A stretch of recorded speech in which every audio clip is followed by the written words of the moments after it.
Hi everybody, welcome back to this fifth update in this N-Gage micro layout. Here I've got the camera phone propped up and you can just see that things are looking quite a bit different to last time. Excuse me.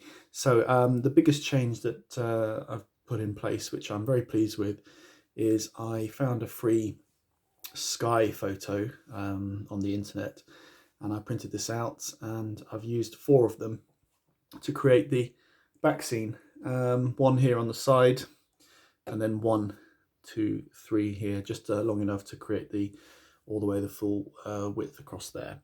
And yeah, I think that looks really good. It's completely free, of course, apart from the cost of printing.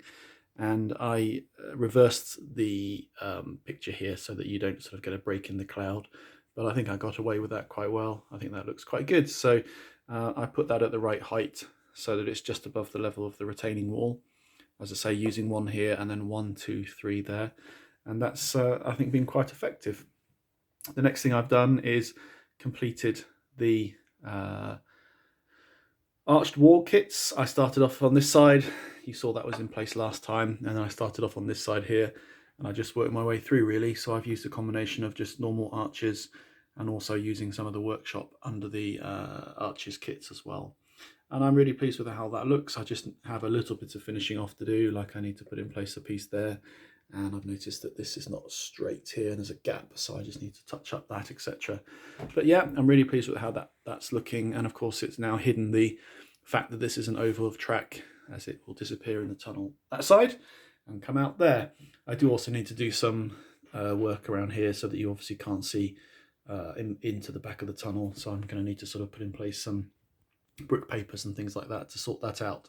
But overall, I'm very pleased with how that is looking, especially with the sky back scene as well. I think it's looking really good. Deliberately left a little bit of a gap up here, and obviously I've just been putting some hedgerows in, some greenery there sort of growing up against the retaining wall. And this isn't fixed in place yet, but going to sort of put in place, as I mentioned before, a low relief building somewhere along the back here. I'll probably have 2. I might remake that one in slightly longer as well, so that I can put that in place there. And that is going to be looking quite nice there. I need to obviously fill in this bit here and do something in that small area above there. The other thing that I have done is started putting in place the ground in front of the retaining walls. This is the scale seam paving slabs kit. And the technique I did here, which I think I did show before, is that I individually cut out the square pieces, coloured around the edges with a bit of weathering, and then stuck them down onto another piece of card. So this sort of provides a more 3D effect than just simply having a single sheet of the paper, which I think is quite good.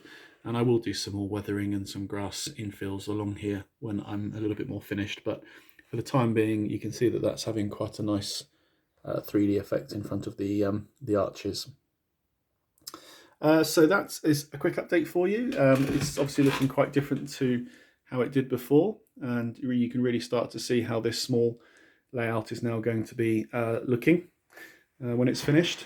And thank you very much for checking in, and I will see you next time. Cheers for now.